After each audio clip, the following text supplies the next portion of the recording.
Welcome back to Speak and Serve. And today I am joined by Maya Bewley.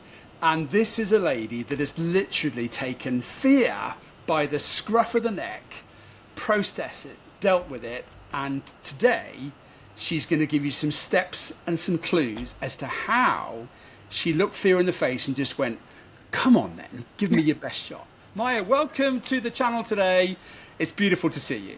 Hello, lovely to be here. Now, first question, Maya. What is your mission of life right now in terms of where we find you? Well, I'm 23 years old, so I'm not entirely sure what my mission in life is yet, but what I have learned is that I would love to encourage other people to step out of their comfort zone and not let their fear of something stop them. So what I'd really like to do is encourage people to embrace their own vulnerabilities. Well, of course, everybody's going, well, what's she afraid of? Is it spiders? Is it mice? Is it peanuts? Maya, what was your fear when we first met? Well, when we first met, I was terrified of public speaking. I think the person that I was 3 years ago couldn't stand up in front of people without that feeling of your voice shaking, your hands being really clammy, just having that blank brain and thinking that you're going to die. So that was my fear. I was terrified of public speaking. Would you like to be super transparent and actually say what happened the first time you came to the club we're both a part of, which was Toastmasters? How did that make you feel, and what happened, Maya? Yes, so my first Toastmasters meeting, I came because I was in my final year of university. I had avoided public speaking my whole life because I was so scared of it. And my dissertation supervisor gave me the opportunity to speak at a conference. And that was sort of the first time that I was forced to think about, okay, do I choose fear and never do public speaking in my life? Or do I choose to finally try and face this fear? So I found out about Toastmasters, which is the public speaking organisation that Chris goes to. And I went to my first meeting there. And basically, I think I was asked to talk about the feeling of anxiety. And I cried in the break because I was so scared of having to talk in front of these people that I'd never met before. And after having a little bit of a breakdown, I then went on stage and spoke in front of everyone. And I think I was shaking like a leaf. I was so terrified. I couldn't imagine anything worse. And that was it. That was my introduction to Toastmasters and meeting Chris. Well, I'll come back to that in just a minute. But I'm curious, Maya, where did this fear manifest itself? Because I'm sure people are listening thinking, yeah, that was me, or that is me. Where did Maya's fear of standing in front of people come from? Well, I have this really sort of vivid memory of being in my first year of high school. And you might remember, like, in thinking back to school, I think... It's a long time ago, Maya. Well, we were sort of asked to do a history presentation, and I remember just the whole morning, you know, that feeling of sort of butterflies in your stomach. I was walking around the school halls and thinking, I don't want to do this, like, I can't do this. And then I did it, and I just remember almost being in tears, and there were these two girls in the class who were sort of laughing at me, and I just remember that feeling of feeling mocked and just feeling like you've made a total idiot of yourself. And at the time it felt like I was the only person in the world who couldn't present or sound good in front of people. And I think since that moment I just went through my life just completely avoiding talking in front of big groups of people. And at one point it had even sort of resulted in having like a couple of really debilitating panic attacks, and it's sort of hard to think about now because it feels like such a long time ago, but it was such a big fear for me. And it's only really now where I've had the chance to speak to other people is that I realise it's such a big fear for other people as well, and that I'm not the only person to have felt like that. So yeah. And even the prospect of you being invited to do a joint podcast discussion, how would that have made you feel 3 years ago, Maya? Oh my God, I think I probably wouldn't have been able to sleep. But this is, I think for anything, this is how fear operates. Like, you sort of meditate on it and ruminate on it for so long, and it takes over your life. I would spend days sort of feeling anxious about a presentation or a performance, and it was really sort of controlling for me. Well, for anybody listening and watching, I want to tell you how it felt from the audience member's seat, watching Maya go up to that first, what's called a table topic, and you're given a topic to talk about off the cuff to then stand in front of people about. And as she said, absolutely, she was shaking like a leaf. I think she got to about 30 to 40 seconds before her eyes welled up and she just said, that's the best I can do, and she sat down again. But for me, I've seen so many people stand up, and it was one of the most standout moments of bravery and vulnerability that I've ever seen, Maya. And from there, well, we'll talk about that in a minute. But from me to you, I'm just so in awe of the transformation that you've managed to apply yourself to since that moment in time. Oh, that's so kind of you.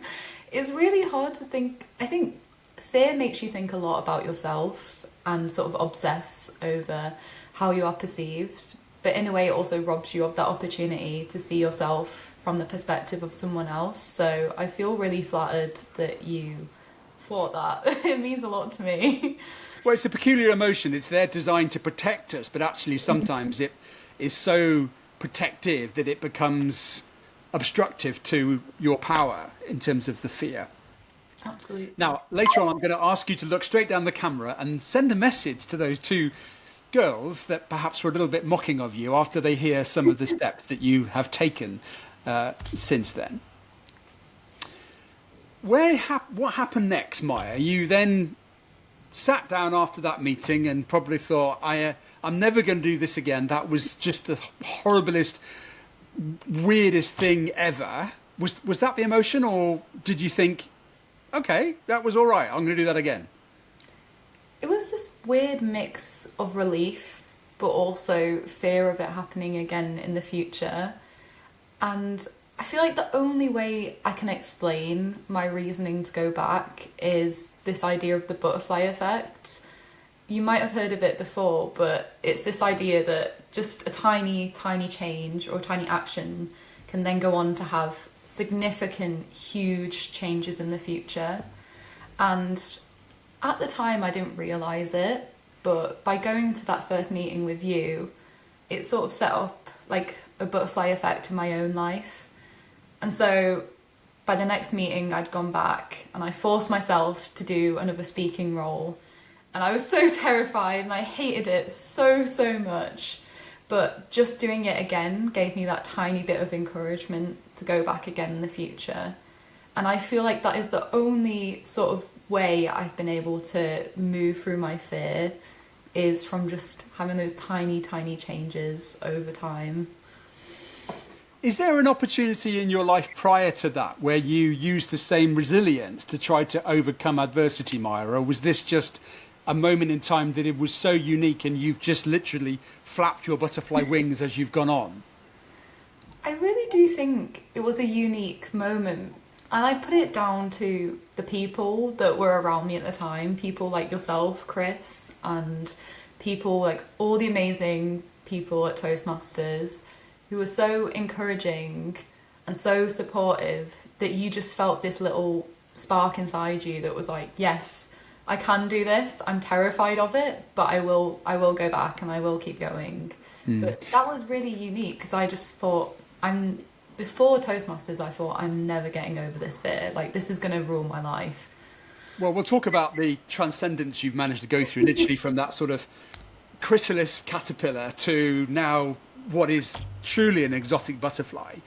You've had a beautiful mentor along the way. Tell me about that lady and her name. My mentor is Lynn, and she's been going to Toastmasters for a long time, I believe, since the club was in its early beginnings. And she is amazing. She has taught me how to find strength in myself, believe in myself, see confidence where I have not seen confidence. I can't really put into words how inspirational of a person she is, But I really do mean it when I say that sometimes it just takes one person to believe in you. And that one person could be the difference between you trying something for the first time or never giving it a go. And she was that person for me. She absolutely took me out of my comfort zone, but it was like she was holding my hand the whole way. Well, let's talk about transcendence and also success, Maya. So in Toastmasters, there's a competition framework, isn't there? And there's three types of competitions. And the competition you decided to enter was which one? It was the evaluation competition. And what does that mean? How does that work? You're basically given a speech, and then you're given about 5 minutes or so to sort of prepare what you think that speaker did really well, what you think might make them a better speaker in the future. And that's what I competed in. And you're sort of all taken into this room, your notes are taken away, you're given a few moments to prepare out what you want to say, and then you're brought out onto the stage and you get to talk to people about what you really loved from the speaker. Yeah. So literally somebody speaks for 7 minutes, and then you have to sit there and listen, annotate, take your own notes, and then project back to the audience what you thought the audience could take away from that person's speech. That's quite a responsibility, isn't it? Yeah, I think, again, if you told the version of myself that I was 3 years ago that I would be doing that, I think she would probably say, who the hell are you? Like, what person are you? Because even just explaining the concept now, it sounds daunting. So you entered the club competition. What was your expectations when you entered the club comp, Maya? I think anyone who deals with imposter syndrome knows is that there's like a voice in your head that's just saying, you know, you can't do it, you're going to fail, you're going to do a terrible job. And going into the competition, I genuinely just expected that. I sort of went into it with just thinking, oh, you know, I'll give it a shot and then just leave it at that. But I never really stopped to think about what could go well. I spent all this time fixating on everything that I could do wrong, everything that I could mess up in front of all these people. But it's only when I look back now that I think, why did I not just think, maybe this could go well? Well, I'm going to call you out here because I don't think you're actually doing yourself justice, because you didn't just enter the competition and just wing it. I think you did quite a lot of self-development work to try to make sure you were ready. Would that be fair? Yeah, because I think the funny thing about being anxious about something as well is, in a weird way of controlling the fear, is by preparing for it. And so what I would find myself doing is I'd find myself watching hundreds of YouTube videos of people doing speeches in the hopes that it would maybe make me feel a little bit more prepared. I'd also get my friends over as well, and we'd all get like a bottle of wine, and I'd say to them, right, you're going to sit down and you're going to listen to me speak for the next 5 minutes. But yeah, I think that's what fear does. It definitely makes you prepare for every different scenario. Well, there's some clues here already for the people that are listening. First of all, face the fear. Second of all, find yourself a really good role model mentor that perhaps is streets ahead of you that you could aspire to be. And then thirdly, look for ways that you can do the reps and learn from others that are ahead of you and apply that to yourself. So club competition comes around. How did that go, Maya? It went well, yeah. I won. Well, it didn't just go well. I mean, what happened? Yeah, I won. And Yes! yeah. You did. And then what happens after the club competition, Maya, for anybody that doesn't know? Well, you go on to the area competition, so that is clubs in your area. For me in York, it was Doncaster, I think it was Sheffield as well, and possibly Leeds, but you get different clubs from sort of like the surrounding area. So each one of the best representatives of each one of those clubs then goes into another pot and compete with each other again. Mm-hmm. Same process, speech, evaluation, delivered to an even bigger audience now, and an audience of strangers. Mm. How did that feel? It was so scary. I remember the whole car journey there. I felt like I was just gripping onto the seat because I'd never done anything like that before. Again, all of this was the first time that I'd even done competitions. I mean, as a kid, I used to play the keyboard, and like my teacher was really keen on me doing piano competitions, but I actually ended up stopping them altogether because, again, I was so terrified of performance and performing in front of other people. So for me, it really was like a first time I've ever done anything like that. And again, expectations. What were you thinking? Are you thinking, I'm so lucky I shouldn't even be here? Yeah, I think for me, it wasn't even a case of like wanting to do well or place. It was just wanting to do it for the sake of getting over my fear and feeling like every time I'd push myself just a little bit more than I had before. And you've also now got the expectations of the club. You're representing the club, and we're all going, "Go on, Maya, you can do this." You're like, "Oh." I know, it was a lot of pressure. And at the end of the day, I just wanted to make myself happy and make myself feel like I've finally done this. Yeah. So club competition, then area. What happens after that? You go to the district. And that was sort of a range of different clubs from across the north of England, I believe. Yeah, from Liverpool all the way across the Hull and Newcastle down to sort of Sheffield. We're probably talking 20 of the best evaluators from each of those clubs all going into that pool. How did that go? Oh, it was terrifying. But I ended up, yeah, winning, which was amazing. And I think so it was this moment where I won, and I basically wasn't, because they read it in order of third, second, first. And as soon as I heard third, I thought, well, you know, if I've not got third, then I've probably not got anything. So I just, again, imposter syndrome, just always thought I was sort of like the worst in the room. And then they got to second, announced that, and then they got to first, and it was almost like I didn't believe it when they said it. I just thought, oh my God, it's not going to be me. And then I hear this roar from you, Chris, who was sat next to me, this sort of like football dad, like, yes! And I was like, oh my God, like I have actually won it. And I got up there and I cried. And I felt so stupid for crying at the time. I couldn't believe that I let my emotions overwhelm me like that. But in a way, the reason I was so emotional wasn't because I'd won, but because I finally felt for the first time like I defeated that fear, that I could be totally afraid of something and then do it and win it and be good at it. And that was just amazing for me. And the next day, someone who was at that Can I just I mean, go for it.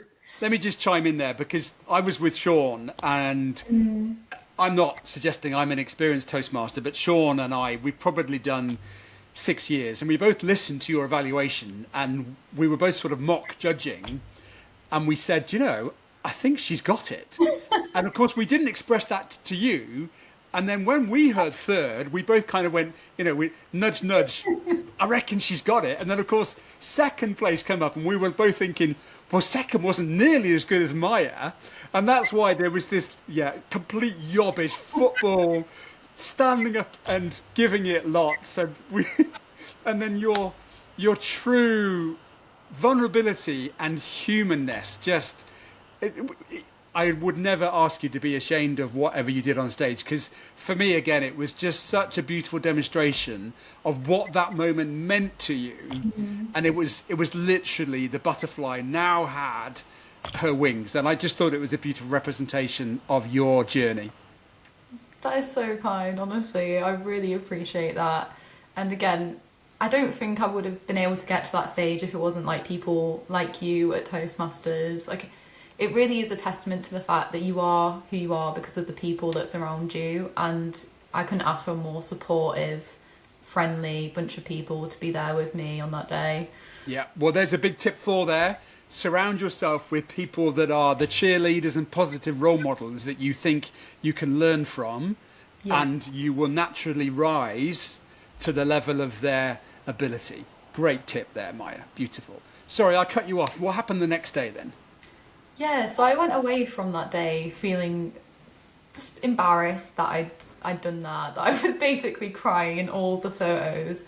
And I got this email from someone at one of the Toastmasters clubs, basically just to say that she felt really inspired by seeing me cry and be vulnerable like that on stage in front of other people. And it just put things into perspective for me, because I never really thought about my own vulnerability as being something that could help someone else. So having that message sent made me feel really, really flattered and happy. Nice. After that, what happens is the final pinnacle of this journey then, Maya, that you went on. Where do you go next? The final. The finals. Yeah. So the UK Toastmasters International Conference, at which, how many people roughly do you think were there? Oh my gosh, it's hard to say, but definitely almost 200 or more. So same environment, speech done again. This is now the best of all the evaluators from all the different divisions across the whole country. How many in total were there then?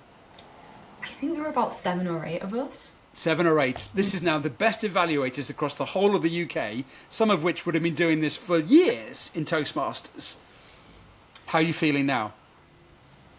It's difficult to put it into words. Just this massive mix of, oh my God, I just want to do it and get through it. I don't care. I just want to get through it.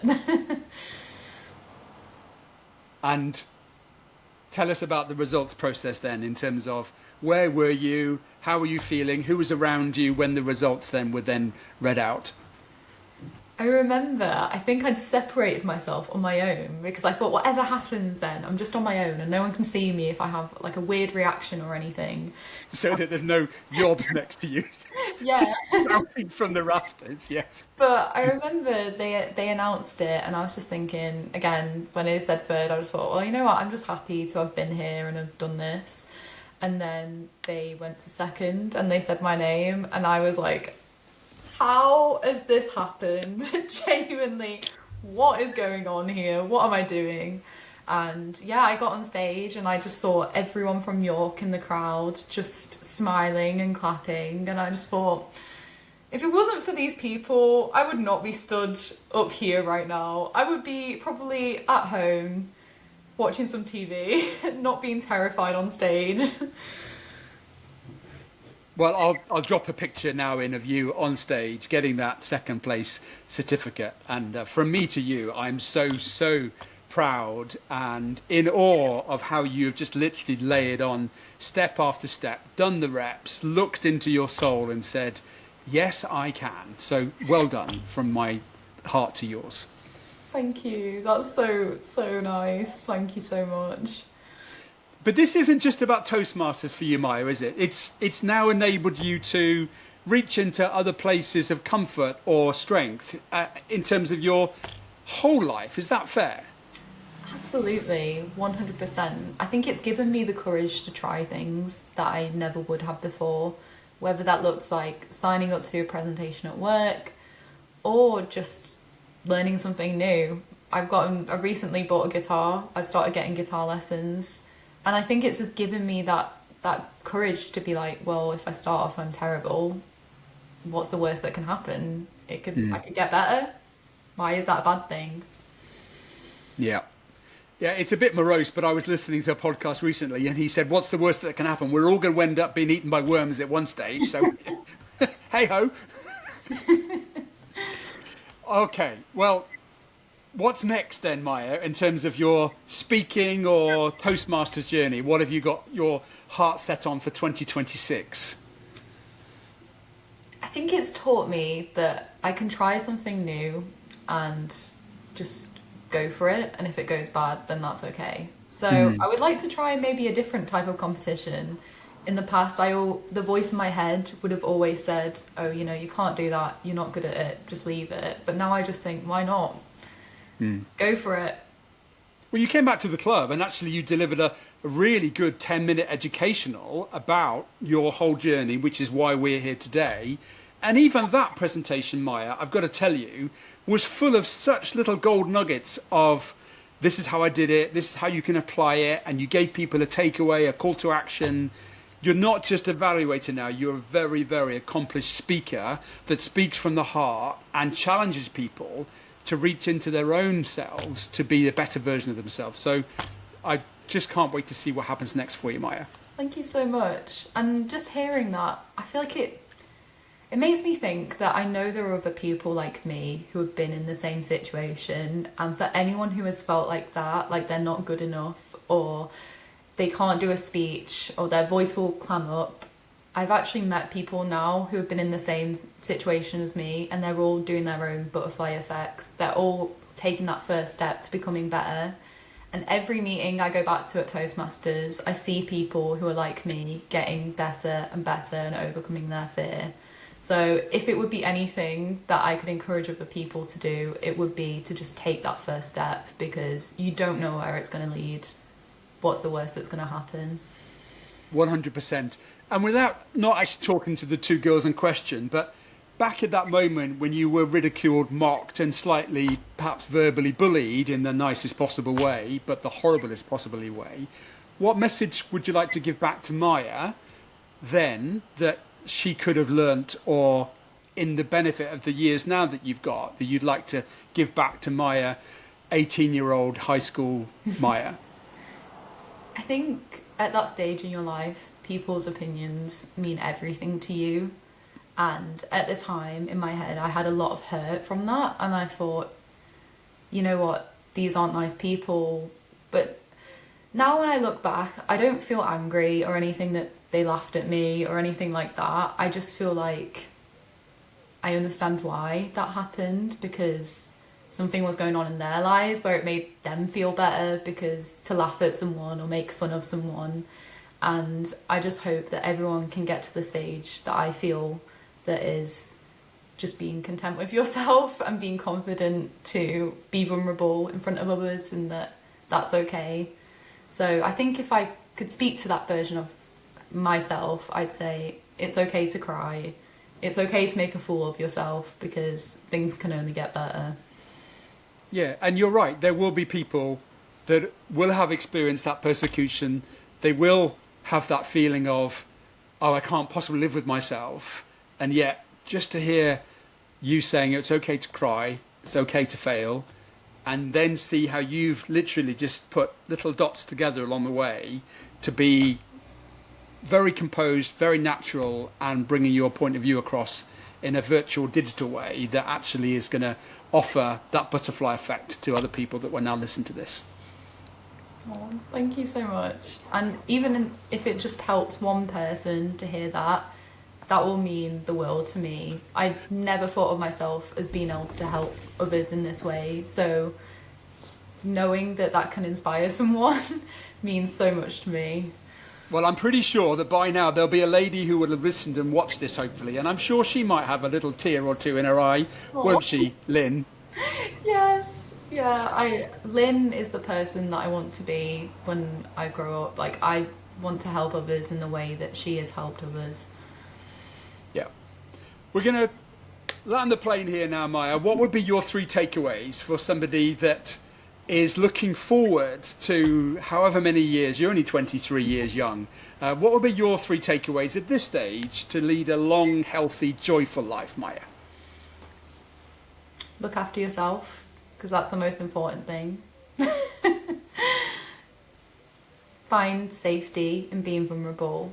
It's actually your superpower. And thirdly, champion the people around you who will be your cheerleaders and help you become the person you want to be. Look after yourself, find safety, and find people that can make you feel safe. What a brilliant way to end the podcast. Anything else that I've missed, Maya, that you would just like to say before we click off and allow you to go and flutter your wings across more places? Well, I'd just like to thank you, Chris, because I think coming into that environment at Toastmasters and just a new environment in general, you can feel so overwhelmed, and it's being able to get to know people like yourself who do inspire, who uplift others. I can see how you've dedicated your life, your career to helping other people achieve their goals. So I just really appreciate knowing someone like you, like the kind person that you are. It's just, yeah, it's a real privilege. And I mean it when I say if it wasn't for people like you, I wouldn't have been able to grow. So thank you. Well, I'm going to put it straight back at you. I appreciate you, Maya. You have motivated me. And actually, if you enter a competition in 2026, I'm like, well, that's not fair. That was supposed to be my place. And now Maya's entering that competition. So I am literally having to raise my game because your game is raising. And I can't wait to see the next evolution of your speaking journey, Maya. Thank you so much. It's a real privilege to hear that from you, so thank you. Ladies and gentlemen, Maya Bewley, and please never ever find your fear stopping you from being the best version of yourself, because look what Maya's managed to achieve just by compounding and taking one step at a time and asking for help, seeking help. And that's why I wanted to bring her to this conversation today. Thank you so much. I really appreciate having the time to share my experience today. Thank you.